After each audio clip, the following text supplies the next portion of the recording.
بسم اللہ الرحمن الرحیم۔ السلام علیکم۔ ناول غاگ لاسٹ ایپیسوڈ۔ ایک طویل رات کے جان لیوا انتظار کے بعد ڈاکٹر نے انہیں زمان خان کی حالت خطرے سے باہر ہونے کی اطلاع دی تو ان کی جان میں جان آئی۔ زہرا بی بی اور مسکا تو شکرانے کے نوافل پڑھنے کے لیے اٹھ گئیں، جبکہ زیغم اور رحمت دین ڈاکٹر سے مزید ان کی حالت کے متعلق پوچھنے لگے۔ ڈاکٹر کے کہنے کے مطابق وہ زمان خان سے مل سکتے تھے، مگر بات کرنے سے منع کیا تھا۔ اجازت ملتے ہی وہ سبھی باری باری ان کے کمرے میں داخل ہوئے تھے۔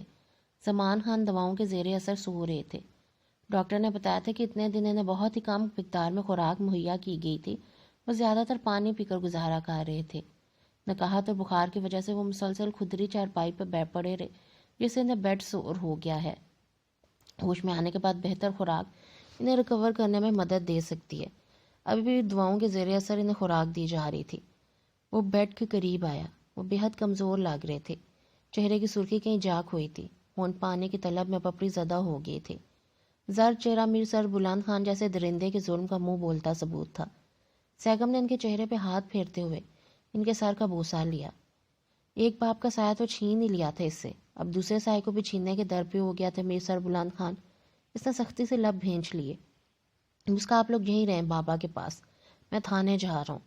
اس نے مسکا کے قریب جا کر اسے بتایا، اس کے سر ہلانے پہ لمبے لمبے ڈگ بھرتا وہاں سے چلا گیا۔ اس کے جانے کے بعد مسکا خاموشی سے زہرا بیوی کے پاس آ کر بیٹھ گئی۔ زیغم کہاں گیا ہے بیٹا؟ تھانے گئے ہیں۔ وہ اس وقت ڈی آئی جی صاحب کے آفس میں بیٹھا ہوا تھا۔ اس نے تمام حالات انہیں بتا دیے تھے۔ زیغم نے انہیں بتایا کہ جس شخص کو انہوں نے وہاں سے پکڑا ہے جہاں زمان خان کو رکھا گیا تھا، اس نے بتایا کہ زمان خان کو باتور خان ہی اغوا کر کے لایا تھا۔ وہ میسر بلند خان کا پرانا آدمی ہے اور ان کی فیکٹری میں ملازمت کرتا ہے۔ وہ گھر اسے میسر بلند خان نے ہی بنوا کر دیا تھا۔ سر اس کے علاوہ اس نے بتایا ہے کہ زمان خان کو خوراک نہ دینے کا فیصلہ بھی میسر بلند خان ہی کا تھا۔ تمام ثبوت میسر بلند خان کے خلاف جا رہے ہیں۔ اب ان کے خلاف کارروائی کرنا ناگزیر ہو گیا ہے۔ حالانکہ وہ یہ تمام کام خود کو پس پردہ رکھ کر کرتے رہے ہیں، مگر ماسٹر مائنڈ تو وہی ہیں۔ زیغم نے ان کے سامنے فائل رکھی۔ انہوں نے ہاتھ بڑھا کے فائل اپنے قریب کی۔ میں ان کے خلاف میرے فادر کو حبس بیجا میں رکھنے پر رپورٹ درج کروا چکا ہوں، یا میں آپ کو یہی بتانے حاضر ہوا ہوں۔ میں چاہتا تو آپ کو بنا بتائے بھی کارروائی کر سکتا تھا، مگر میں ایسا کرنا نہیں چاہتا تھا۔ مجھے آپ کا ساتھ اور اجازت درکار ہے تاکہ میں اس پر پکا ہاتھ ڈال سکوں۔ اس کا چہرہ جذبات کی سرخی لیے ہوئے تھا۔ تم ٹھیک کہہ رہے ہو، اب مزید اسے سپیس دینا ٹھیک نہیں ہوگا، انہوں نے فائل کے صفحے پلٹتے ہوئے کہا۔ جی سر، وہ جتنی دیر باہر رہے گا میرے اور میری فیملی کے لیے مزید خطرہ بنتا جائے گا۔ اسے اور چھوٹ دینا ہمارے ڈپارٹمنٹ کی توہین ہے، جو میں کسی صورت برداشت نہیں کر سکتا۔ وہ خاموش ہو کے ان کے بولنے کا انتظار کرنے لگا جو فائل پر نظریں جمائے ہوئے تھے۔ میں قدم بالکل ٹھیک ہے زیغم، میری اجازت ہے تمہیں۔ تم اپنی کارروائی کرو، باقی میں سنبھال لوں گا، اور ہاں، میڈیا کو بریف کرنا مت بھولنا۔ اوپر تک اپروچ ہو بھی تو کچھ کر نہیں پائے گا میسر بلند خان۔ انہوں نے فائل اس کے حوالے کی۔ فائل ان کے ہاتھ سے لے کے وہ کھڑا ہو گیا۔ زیغم نے مسکراتے ہوئے ان کا ہاتھ تھام لیا اور الوداعی کلمات کہہ کر وہاں سے نکل آیا۔ ابھی وہ جیپ تک پہنچا ہی تھا کہ اس کا موبائل بجنے لگا۔ گاڑی میں بیٹھ کے اس نے فائل ساتھ والی سیٹ پہ رکھی اور پینٹ کی جیب سے فون نکالا۔ مسکا کا نام دیکھ کے اس نے فوراً کال ریسیو کی۔ کام کی زیادتی کی وجہ سے وہ ہاسپٹل نہیں جا سکا تھا۔ ہیلو، السلام علیکم۔ زیغم، بابا کو ہوش آ گیا ہے، وہ آپ کو یاد کر رہے ہیں، اگر آپ فارغ ہیں تو تھوڑی دیر کے لیے یہاں آ جائیں۔ مسکا کی اس قدر لگاوٹ سے بولنے پر اس کے چہرے پہ مسکراہٹ چھا گئی۔ زمان خان کے ہوش میں آنے کا سن کے اسے لگا جیسے اس کے دل پر سے کوئی بھاری سل ہٹ کی ہو۔ وہ خود کو ہلکا پھلکا محسوس کرنے لگا تھا، اس لیے اس کا انداز اسے مسکرانے پر مجبور کر گیا۔ بابا بلا رہے ہیں یا تمہارا جی چاہ رہا ہے؟ وہ مسکراہٹ دباتے ہوئے بولا۔ وہ اپنے جون میں واپس آیا تھا۔ بہت زیادہ خوش فہمی نہیں ہو رہی جناب کو؟ مسکا نے اسے آسمان سے زمین پہ اتارنے کی جلدی کی۔ جناب، یہ خوش فہمی مجھے تمہاری آنکھوں نے دی ہے۔ پہلے تو خود ہی کارنامہ کرتی ہو، پھر خود ہی مکر بھی جاتی ہو۔ زیغم نے موبائل کان سے لگائے اگنیشن میں چابی گھمائی۔ اچھا، اب زیادہ فری ہونے کی کوشش نہ کرو، اور اگر فارغ ہیں تو ہاسپٹل آ جائیں، مسکا نے باقاعدہ حکم دینے والے انداز میں کہا، جس پہ ہنسنے لگا۔ اس کے ہنسنے پہ مسکا کی گالوں پر لالی پھیل گئی۔ آپ کو حکم سر آنکھوں پر جناب، مگر کیا بھی تو تھانے جا رہا ہوں، بہت ضروری کام ہے، وہ کر کے فوراً آپ کا حکم بجا لوں گا، تب تک آپ باقی سب کو دیکھ کر گزارا کریں۔ وہ پھر ہنسنے لگا۔ نہ جانے خود کو کیا سمجھتے ہو؟ اس کے ہنسنے پہ تاب کی۔ وہی جو آپ سمجھتی ہیں۔ مسکا کے دھیرے بولنے کے باوجود وہ سن چکا تھا۔ مسکا نے فوراً کال ڈسکنیکٹ کر دی۔ زیغم نے موبائل فون کو کان سے ہٹا کر دیکھا جو اسکرین پر مسکا کی تصویر جگمگا رہی تھی۔ اس کی نگاہوں کے انداز پہ ایک بار پھر اس کے لب دھیرے سے کھل گئے۔ تم ٹھیک نہیں کہہ رہے، اس کا بھگتان بھگتنے کے لیے بھی تیار رہنا تم۔ میں تمہارے باپ جیسا نہیں جو اپنا دفاع تک نہیں کر سکا تھا۔ وہ اریسٹ وارنٹ دکھانے کے بعد انہیں ہتھ کڑی پہ نہ رہا تھا۔ اس کی زبان خاموش تھی مگر ہاتھوں کی سختی اس کے بھرپور غصے کو ظاہر کر رہی تھی۔ میر سربلان خان مسلسل چیخ چیخ کر اپنا غصہ اتار رہے تھے۔ وہ پوری تیاری کے ساتھ آیا تھا، اس وقت بھی وہ اسے کچھ بھی نہیں کر پا رہے تھے۔ زیغم کے لیے لہجے میں جھلکتی دکھاوے کی نرمی اور لگاوٹ سب ہوا ہو گئی تھی۔ وہاں موجود سبھی لوگ حیران اور پریشان کھڑے یہ منظر دیکھ رہے تھے۔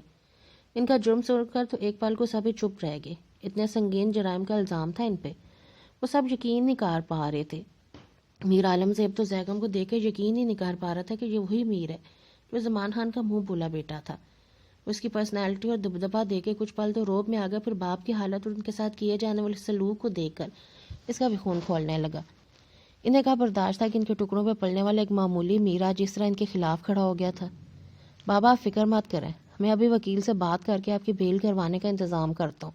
عالم زیب نے باپ کے کندھے پہ ہاتھ رکھا جنہیں زیغم ہتھکڑی پہ نہ چکا تھا، جبکہ میر سربلان خان غصے سے پیچ و تاب کھا رہے تھے۔ عالم زیب صاحب جلدی کروا لیجیے گا، کہیں وقت آپ کے ہاتھ سے نہ نکل جائے۔ زیغم نے تن سے بھرپور نظروں سے اس کی طرف دیکھا۔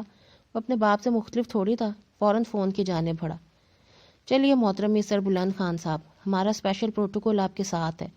زیغم نے باقی پولیس اہلکاروں کی طرف اشارہ کیا۔ میر سربلند خان نے اس کی جانب چپتی ہوئی نظروں سے دیکھا۔ بہت خوش رکھیں گے ہم آپ کو، یہ کہہ کر زیغم تیز سے قدم اٹھاتا لاؤن سے باہر نکل گیا۔ میر سربلند خان بھی تن فن کرتے اس کے پیچھے آئے۔ عالم زیب ان کے نکلتے اپنے کمرے کی طرف بڑھا۔ اپنی بیوی کی چپتی ہوئی نظریں سے اپنے پیچھے آتی محسوس ہوئی تھی، جبکہ دوسری طرف میر سربلند خان کی بیگم بہو کے سامنے اتنی بے عزتی پر بغلیں جھانکنے لگی۔ انہیں تو اپنی عزت خاک میں ملتی ہوئی محسوس ہو رہی تھی۔ انہیں یہ فکر لاحق تھی کہ کس طرح سے اپنے ساتھی بیگمات کی طنزیہ نظروں کا سامنا کریں گے، اور جو ان سے جلتی ہیں وہ تو اس خبر کو خوب مرچ مسالہ لگا کے دوسروں کے سامنے پیش کریں گی، ان کی ہنسی اڑائیں گی۔ ماما جی یہ سب کیا ہو رہا ہے؟ ان کے بہو نے دل ہی دل میں ناپ تول کرتے محسوس کر لیا تھا۔ کچھ نہیں بیٹا، یہ سب ان جھوٹے لوگوں کی چال ہے۔ بھلا وہ اپنے پرانے ملازم زمان خان کو کیوں اغوا کروائیں گے؟ جھوٹ ہے یہ سب۔ تھوڑے دشمن تو نہیں ہیں ہمارے جو ہماری ریپوٹیشن سے جلتے ہیں۔ ہماری جائیداد پہ نظر ہے ان کی، تم دیکھنا کل تک تمہارے بابا واپس آ جائیں گے۔ اسے نظریں چراتے ہوئے بولی اور پلٹ کر اپنے کمرے کی طرف بھاگ گئی۔ زیغم کو دیکھ کر جو مسکان ان کے لبوں پر چھائی تھی وہ وہاں موجود کسی بھی شخص سے مخفی نہیں تھی۔ کتنی دیر وہ اس کے کشادہ سینے سے لگے رہے۔ وہ ان کی کل کائنات تھا، ان کی جمع پونجی تھا۔ اسے کھو دینے کا تو وہ سوچ بھی نہیں سکتے تھے۔ پتور خان نے انہیں کس قدر ڈرا دیا تھا۔ اتنے دن انہوں نے جس تکلیف میں گزارے تھے ان کے لیے بیان سے باہر تھے۔ ایک ایک پل انہوں نے اس کی زندگی کی دعا مانگی تھی۔ اب اسے خود سے لگائے اپنے ساری یاسیت توڑ دینا چاہتے تھے۔ ڈاکٹرز نے انہیں مکمل طور پر صحت مند قرار دے دیا تھا، اس لیے آج انہیں ہاسپٹل سے فارغ کیا جا رہا تھا۔ ارحمہ پروفیسر محمد عقیل بھی ان کی مزاج پرسی کے لیے آئے ہوئے تھے۔ ارحمہ مستقل پاکستان آ گیا تھا۔ زمان خان پروفیسر محمد عقیل سے مل کر بہت خوش ہوئے تھے۔ بابا آپ جلدی سے ٹھیک ہو جائیں، ابھی آپ نے بہت سے اہم کام کرنے ہیں۔ میر سربلند خان کے خلاف ہم مضبوط گواہیں، حالانکہ ان کے خلاف ہمیں کافی ثبوت مل گئے ہیں۔ پاتور خان نے بھی آخر ہار مان لیا، مگر سب سے بڑھ کر آپ بابا اور امی کے قتل کے چشمدید گواہ ہیں۔ آپ کی گواہی اس کیس میں بہت کارگر ثابت ہوگی۔ اس سلسلے میں میں آپ کا بیان قلم بند کروانا چاہتا ہوں۔ انہیں اب ان کے کیے کی سزا ضرور ملنی چاہیے۔ انہیں ساتھ لگائے بول رہا تھا۔ وہاں موجود سبھی نے اس کی بات کی تائید کی، کیونکہ وہ اس کیس کے واحد گواہ تھے۔ میں ضرور گواہی دوں گا بیٹا۔ زمان خان نے اس کے کشادہ سینے سے سر اٹھا کے کہا اور پھر اس کے سینے پہ لگے اس کے نام پہ ہاتھ پھیرا۔ اور ہاں بابا، اس کے بعد آپ نے میری شادی کی تیاریاں بھی کروانی ہیں۔ ارحم صوفے سے اٹھ کے ان کے قریب آ کے ان کے آگے جھکا۔ کیوں نہیں بیٹا، ویسے تمہیں مبارک ہو۔ زمان خان نے اس کے کندھے پہ ہاتھ رکھا اور اسے مبارک بات دی۔ وہ ان کے قریب ہی بیٹھ گیا۔ تو پھر میں کب آؤں آپ کے لینے؟ کیونکہ یہ خڑوس تو آپ کو لے کر نہیں آئے گا۔ اور ہم نے پیار سے ان کے شانے پہ اپنے بازو دھرا۔ بابا بھی مکمل ریسٹ پہ ہیں، اس لیے یہ کام تو تم اکیلے ہی کرو۔ زیغم نے اس کا بازو ان کے کندھے سے ہٹانے کی کوشش کی۔ زیغم، ارحم بیٹا تمہارا جب جی چاہے مجھے لینے آ جانا۔ زمان خان نے پہلے زیغم کو تنبیہی نگاہوں سے گھورا، پھر ارحم سے بولے جو انہیں دیکھ رہا تھا، ابھی چلیے آپ میرے ساتھ، بہت ریلی اس لمبو کے پاس، اب میری باری ہے، مجھے بھی تو خدمت کا موقع دیجیے۔ ارحم کے لمبو کہنے پہ سبھی ہنس دیے تھے، لیکن زیگم نے صرف آنکھیں دکھانے پہ اکتفا کیا۔ پھر کچھ دیر ادھر ادھر کی باتیں کرنے کے بعد پروفیسر صاحب اور ارحم جانے کے لیے اٹھ گئے۔ ان کے جانے کے بعد وہ زمان خان کو گھر لے آئے۔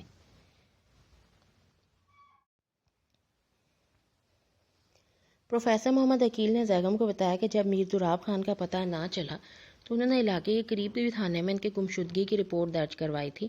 حالانکہ تھانے والے رپورٹ یہ کہہ کر درج نہیں کر رہے تھے کہ یہ علاقہ ان کے تھانے کے حدود میں نہیں آتا، مگر پھر ان کے بتانے پہ وہ یہیں رہتے ہیں۔ مگر جب گاؤں سے گئے ہیں ان کا کچھ پتہ نہیں اور گاؤں سے بھی کوئی مثبت رسپانس نہیں آ رہا، تب کہیں جا کے انہوں نے رپورٹ درج کی۔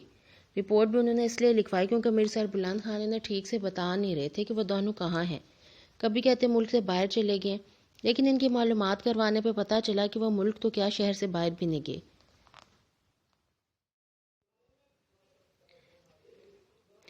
تب کہیں جا کے انہوں نے رپورٹ درج کی۔ رپورٹ بھی انہوں نے اس لیے لکھوائی کیونکہ میر سر بلند خان انہیں ٹھیک سے بتا نہیں رہے تھے کہ وہ دونوں کہاں ہیں۔ کبھی کہتے ملک سے باہر چلے گئے، لیکن ان کے معلومات کروانے پہ پتہ چلا کہ وہ دونوں ملک سے تو کیا شہر سے باہر بھی نہیں گئے۔ اس کے بعد انہوں نے دوبارہ میر سر بلند خان سے رابطہ کیا تو انہوں نے کہا کہ وہ گاؤں چھوڑ کر چلے گئے کیونکہ یہاں سے قادر خان کا ڈر تھا۔ اس نے جرگے میں قسم کھائی تھی کہ وہ اپنے بے عزتی کا بدلہ ضرور لے گا، اور جب سے دوراب خان اور خزیمن کا پتہ نہیں چل رہا تھا تب سے ہی قادر خان بھی غائب تھا۔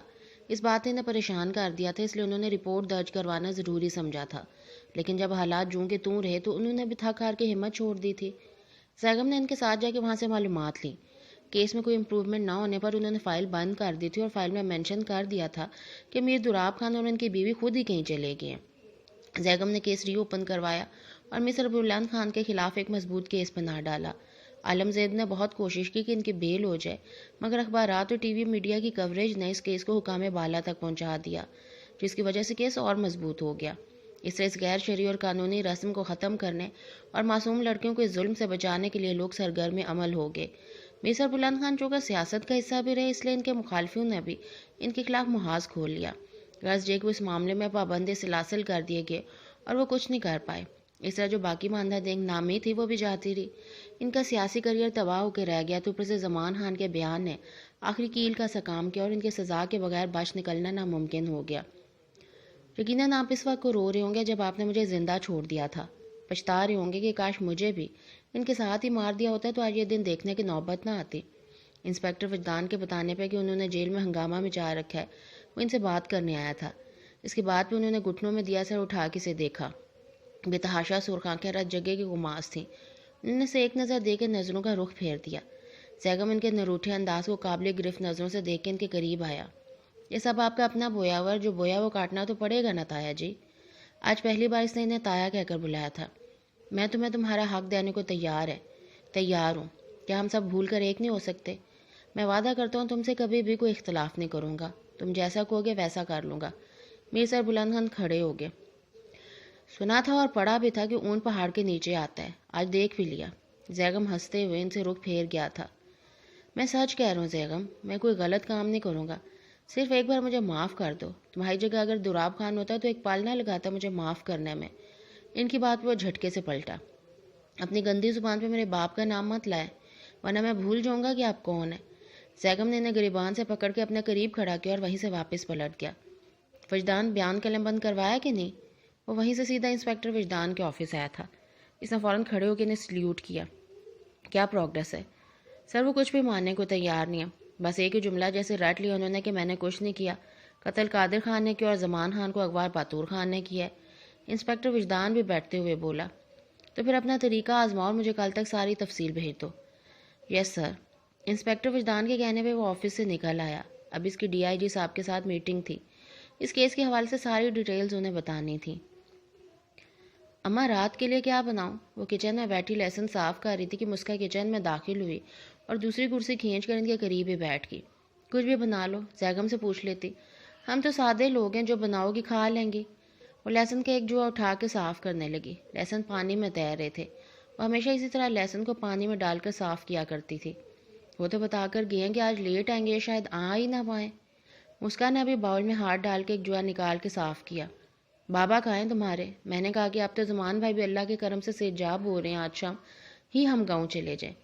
ہمارے اتنے دن لگا دینے پر ماگل بھی پریشان ہو رہی ہوگی۔ آتے وقت بھی اس نے کتنا کہا تھا کہ ہم پہنچتے اسے ضرور زمان خان کے بارے میں بتائیں۔ ابھی تک اسے کچھ بھی نہیں معلوم۔ انہوں نے اس کی جانب دیکھتے ہوئے کہا، اماں کہاں اتنے دن ہوئے ہیں؟ گل بی بی کو فون کر کے بتا دیں گے آج، ابھی کچھ دن اور رہی ہے نا آپ ہمارے پاس۔ مسکان نے ان کے ہاتھ سے لہسن لے کے پانی میں ڈالا اور ان کا ہاتھ تھام کر بولی، کس کو فون کریں ہم؟ خود ہی جا کے خوشخبری دیں گے۔ معقول کے خوشی سے بھرپور چہرے کو سوچ کر وہ مسکرا دی۔ اماں ارحم بھائی کی شادی ہو جائے پھر چلے جائیے گا نا؟ مسکان نے ان کو دیکھ کر نروٹھے لہجے میں کہا تو وہ مسکرا دی۔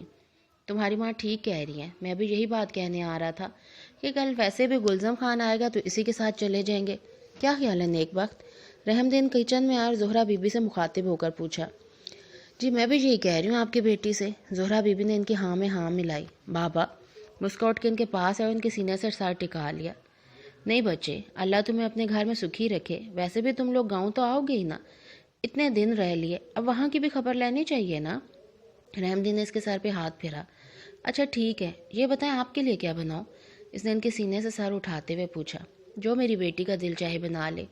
میری بیٹی تو کچھ بھی بنائے، مجھے تو مرغ مسلم ہی لگتا ہے۔ وہ ہنس دیے۔ زہرا بی بی بھی ان کی بات پہ ہنستے ہوئے سر اس بات میں ہلایا، جبکہ مسکراتے ہوئے فریج کی طرف بھاگ گئی۔ ارے رحم دین جلدی آؤ! زمان خان کی آواز پہ وہ سبھی متوجہ ہوئے۔ زمان خان نے ٹیلی ویژن کی آواز بھی اونچی کر دی تھی، کسی نیوز کاسٹر کی آواز تھی۔ وہ سبھی کچن سے لاؤنج میں آئے تھے۔ ٹی وی پہ چلتی نیوز سن کے نہ جیسے خوشی کے مارے سکتہ ہو گیا۔ زمان خان صوفے پر ریموٹ ہاتھ میں لیے بیٹھے تھے، جبکہ وہ تینوں کچھ فاصلے پہ ایسے کھڑے ٹی وی کو دیکھ رہے تھے جیسے ان پر کسی نے جادو کر دیا ہو۔ او رحم دین، دیکھو آج میر دراب خان کو انصاف مل گیا، آج ان کی روح کو سکون مل گیا ہوگا، اور اللہ کا کرم دیکھو، یہ سکون انہیں ان کے جگر گوشے کے ہاتھوں میں یسر آیا، میرے شیر کے ہاتھوں۔ یا اللہ تیرا لاکھ لاکھ شکر ہے کہ تو نے مجھے سرخرو کیا۔ زمان خان کی آنکھوں میں تشکر کے آنسو تھے۔ رحم دین دھیرے دھیرے چلتے ہوئے صوفے پہ آ بیٹھے۔ زہرا بی بی اور مسکا بھی قریب آئی تھیں۔ زہرا بی بی کی آنکھوں سے بھی تشکر کے آنسو روا تھے۔ مسکا کو تو یقین ہی نہیں آ رہا تھا۔ یہ سربلند خان اور باتور خان پہ فرد جرم عائد ہو گئی تھی۔ باتور خان نے تو اقرار بھی کر لیا تھا، مگر میر سربلند خان ابھی بھی انا اور تکبر کی گٹھری اٹھائے ہوئے تھے، جس کی بوجھ سے وہ زمین میں دھنستے ہی جا رہے تھے۔ مگر جرم ثابت ہونے کے باوجود وہ ماننے سے انکاری تھے۔ مگر پھر ان سے بھی حقیقت اگلوا لی گئی۔ عدالت میں انہوں نے اپنے جرم کا اقرار کر لیا کہ انہوں نے اپنے بھائی اور بھاوج کو جائیداد اور شدید نفرت کے باعث قتل کروایا۔ قتل انہوں نے قادر خان کے ہاتھوں کروایا کیونکہ اس قتل کو غیرت کے نام پہ قتل کا رخ دینا چاہتے تھے۔ انہوں نے اقرار کیا تھا کہ قتل کے وقت وہ وہاں موجود تھے، ان کے بتائے ہوئے جائے وقوع پر قبریں موجود تھی۔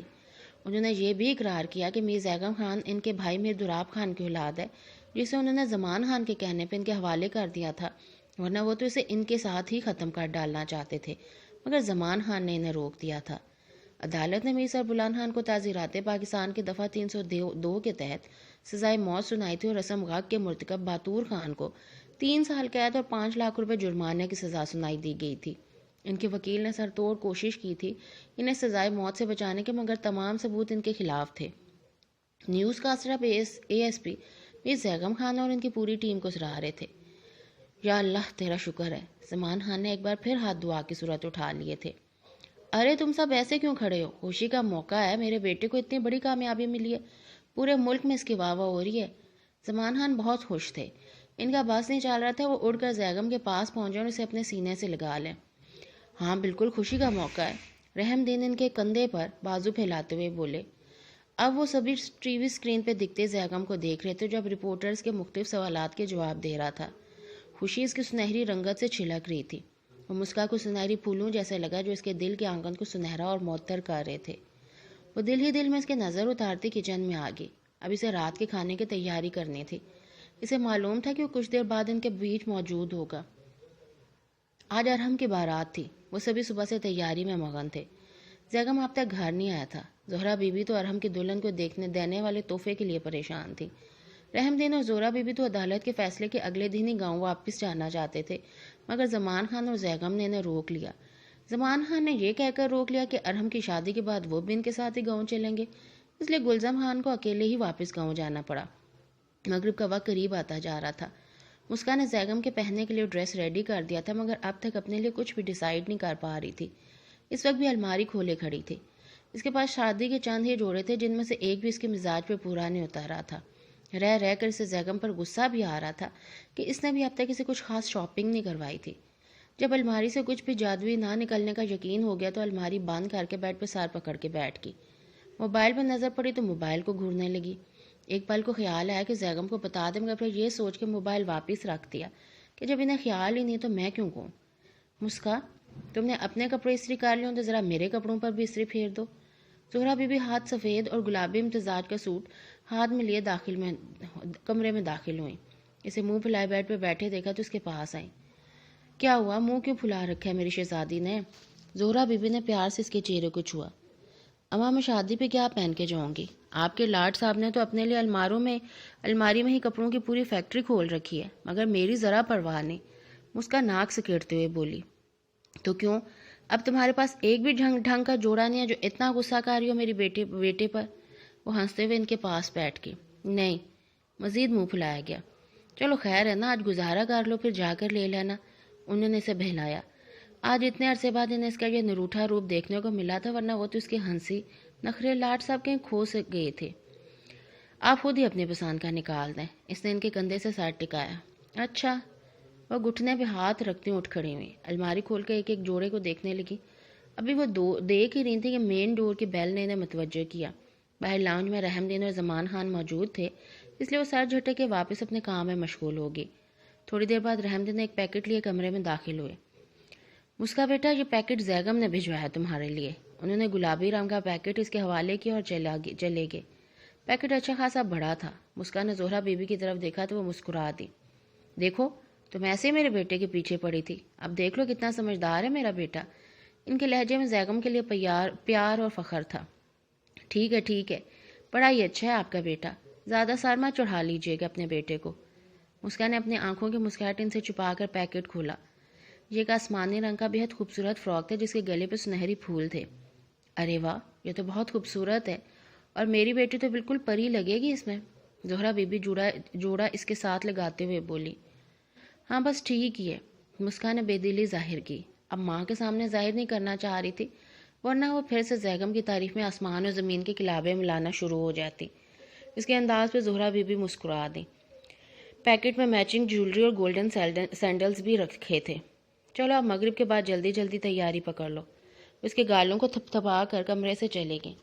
اس نے پہلے زہرا بی بی کے کپڑے پریس کیے، پھر اپنے اور واش روم میں گھس گئی۔ مغرب کی اذانیں ہو رہی تھی جب وہ واش روم سے برآمد ہوئی۔ بال سلجھا کے سے نماز ادا کی اور پھر زہرا بی بی کے کپڑے لیے باہر آ گئی۔ رات 9 بجے کے قریب وہ گھر میں داخل ہوا۔ رحم دین اور زمان خان تیار بیٹھے ہوئے تھے۔ زہرا بی بی بھی تیار کمرے میں سے برآمد ہوئی۔ السلام علیکم۔ وہ دروازہ بند کر کے ان کے پاس آیا۔ وعلیکم السلام بیٹا، زہرا بی بی نے بلند آواز میں جواب دیا۔ آپ لوگ تو تیار بیٹھے ہیں۔ وہ ہنستے ہوئے زمان خان کے ساتھ بیٹھا۔ تو اور کیا، تم بھی تیار ہو جاؤ، اور ہم کتنی بار کال کر چکا ہے، تم اس کا فون کیوں نہیں اٹھا رہے؟ زمان خان نے اس کی جانب فخریہ نظروں سے دیکھا۔ بزی تھا تھوڑا، آپ لوگ بھی ریڈی رہے، میں ذرا چینج کر لوں پھر چلتے ہیں، اٹھتے ہوئے بولا۔ ہم تو ریڈی ہیں بیٹا، بس تمہارا ہی انتظار تھا، رحم دینے سے اٹھتے دیکھ کر بولے۔ زیغم مسکراتا ہوا اپنے کمرے کی جانب بڑھ گیا۔ کمرے میں داخل ہوتے اس کی نظر آئینے کے سامنے کھڑے وجود پر پڑی۔ اپنے بھیجے ہوئے لباس میں وہ جگر جگر کرتی آنکھوں سے اسی کی طرف دیکھ رہی تھی۔ السلام علیکم۔ وہ اس کی پرتپش نگاہوں سے رخ پھیر گئی۔ زیغم نے کیپ اتار کر ٹیبل پہ رکھی اور سنجیدہ چہرے کے ساتھ اس کی جانب آیا۔ کچھ خاص جچ نہیں رہا یہ ڈریس تم پہ۔ اس نے مسکا کو تھام کے اس کا رخ اپنے جانب کیا۔ وہ بھی خاموش نظروں سے اس کی طرف دیکھنے لگی۔ بوتیک میں ڈمی نے پہن رکھا تھا، اتنا خوبصورت لگ رہا تھا، میں نے فوراً خرید لیا۔ سوچا تم پر بہت سوٹ کرے گا، مگر وہ سر کو دائیں بائیں نفی میں ہلا رہا تھا۔ میں چینج کر لیتی ہوں، مہین سی آواز زیغم کے کانوں سے ٹکرائی۔ اس نے امڑتی ہنسی کو بڑی مشکل سے ضبط کیا۔ اپنی بات پہ زیغم نے اس کے چہرے پہ پھیلتی اداسی کو دیکھا تھا۔ دل تو چاہ رہا تھا کہ اپنا دل کھول کے اس کے سامنے رکھ دے، مگر مسکا کو چھیڑنے کا موقع وہ ہاتھ سے جانے نہیں دینا چاہتا تھا۔ چلو خیر ہے، کوئی بات نہیں ہے، اب پہن لیا تو ٹھیک ہے، ٹائم نہیں ہے مزید، میں بھی چینج کر لوں، حالانکہ اس یونیفارم میں میں بہت ہینڈسم لگ رہا ہوں۔ اپنی شرٹ کا کالر اٹھاتے ہوئے بولے۔ جی بہت۔ مسکا نے ناک چڑھا کے آنکھیں پھیر لی۔ زیغم نے اس کے انداز کو پسندیدگی سے دیکھا اور واش روم کی طرف بھاڑ گیا۔ اس کے منظر سے غائب ہونے کے بعد مسکا نے آئینے میں اپنی تیاری پہ ایک بھرپور نظر ڈالی۔ میری بیٹی تو پری لگے گی یہ پہن کے۔ زہرا بی بی کا کچھ گھنٹے پہلے بولا جانے والا جملہ اس کی سماعت سے ٹکرایا۔ بڑے ہیں ہینڈسم۔ اس نے ہونٹوں پہ پنک لپسٹک کا ایک اور ٹچ دیا۔ اتنے دل سے وہ اس کے لیے تیار ہوئی تھی، مگر زیغم کے تعریفی جملوں نے اس کا دل برا کر دیا، لیکن اس نے پھر بھی ظاہر نہیں ہونے دیا۔ تھوڑی دیر بعد وہ واش روم سے نکلا۔ ذرا ہٹو، اس نے مسکا کو بازو سے پکڑ کے آئینے کے سامنے سے ہٹایا۔ وہ وہاں سے ہٹ گئی اور بیڈ پر جا کے بیٹھ گئی۔ زیگم نے اپنے مخصوص انداز میں بال سنوارے اور خود پہ آدھی پرفیوم کی بوٹل ختم کی۔ وہ تیکھی نظروں سے اس کی ساری تیاری دیکھ رہی تھی۔ اس کا کچھ دیر پہلے اپنے بارے میں کہا گیا جملہ مسکا کو سچ ہی لگا۔ وہ چاہ کر بھی اس پر سے اپنے نظریں نہیں ہٹا پا رہی تھی۔ میں تو پہلے ہی کہا رہا تھا تو میرے حسن کی تاب سہ نہیں پاؤ گی۔ زیگم نے اسے کندھوں سے پکڑ کے اپنے سامنے کھڑا کیا۔ بڑا زوم ہے آپ کو خود پر۔ مسکان نے اس کے ہاتھ اپنے کندھوں سے ہٹائے۔ یہ زم مجھے آپ کی ان سرمگی اور شرمگی آنکھوں نے دی ہے۔ اس کا رخ موڑ کر پیچھے سے اپنی گرفت میں لے چکا تھا۔ چھوڑیں، میں تو اچھی نہیں لگ رہی ہوں نا؟ مسکان نے اس کا حصار توڑنا چاہا۔ کس نے کہا ایسا؟ زیگم نے چہرہ اس کے قریب کر کے ایک گہری سانس لی۔ ابھی تھوڑی دیر پہلے کیا فرمایا تھا؟ مسکان نے اسے دور ہونا چاہا۔ میں نے تو ہمیشہ کہا اور کہتا رہوں گا۔ زیگم نے چہرہ اسے کندھوں پہ ٹکایا۔ کیا؟ وہ دھیرے سے بولی۔ کہا نا پیار ہے تم سے۔ تو پھر کیوں ضد تمہاری ہے کہ جب بھی میں ملوں تم سے یہی اظہار ہو لب پہ، مجھے تم سے محبت ہے۔ تمہیں معلوم ہے جانا، محبت تو محبت ہے، یہ تو آنکھوں میں دکھتی ہے۔ حسین سے خواب کی صورت، اسے کہنا نہیں پڑتا۔ بہت چپ چاپ جذبہ ہے، دبے پاؤں ہی چلتا ہے، مگر جو نقش اس کے ہیں بہت ہی گہرے ہوتے ہیں۔ انہیں کہنا نہیں پڑتا مگر اظہار ہوتا ہے، کبھی باتوں کی خوشبو سے، کبھی آنکھوں کی شوخی سے۔ تو پھر کیوں ضد تمہاری ہے کہ جب میں ملوں تم سے یہی اظہار ہو لب پہ، مجھے تم سے محبت ہے۔ مگر تم جانتی ہو نا، تمہاری بات کو جانا نہیں میں ٹال سکتا۔ چلو میں تم سے کہتا ہوں، میں یہ اقرار کرتا ہوں، مجھے تم سے محبت ہے۔ اس کا بھاری لہجہ اس کے دل کے تار چھڑنے لگا۔ وہ اس کے اظہار پہ مسکرا دی۔ مسکان نے دھیرے سے اس کے کندھے سے سر ٹکا کر آنکھیں مون لی اور کھڑکی سے دکھتا چاند بھی مسکرا دیا۔ اس کے ساتھ ہی ناول کا اینڈ ہو گیا۔ امید ہے کہ آپ کو ناول پسند آیا ہوگا، اور بیچ میں تھوڑا سا بور ہو گیا تھا۔ اصل میں ناول بڑے شوق سے کرتی ہوتی ہوں، مگر پھر جب میں رسپانس دیکھتی ہوں نا، جیسے ویوز کم آئیں یا پھر مطلب مجھے لگے کہ یہ اتنا نہیں پسند آ رہا، تو پھر میں بھی ڈیسائیڈ ہو جاتی ہوں۔ کئی دفعہ ناول کی سٹوری بہت اچھی ہوتی ہے، لیکن صرف اس وجہ سے نا پھر میرا بھی دل اس سے ہو جاتا ہے اچاٹ سا، کہ جن کے لیے پڑھ رہی ہوں انہیں پسند نہیں آ رہا ہے۔ میں تو اپنی طرف سے اچھی کوئی چیز پسند کرتی ہوں، اور اب انشاءاللہ کوئی نیا ناول سٹارٹ کریں گے، امید ہے وہ بھی آپ کو پسند آئے گا۔ اللہ حافظ۔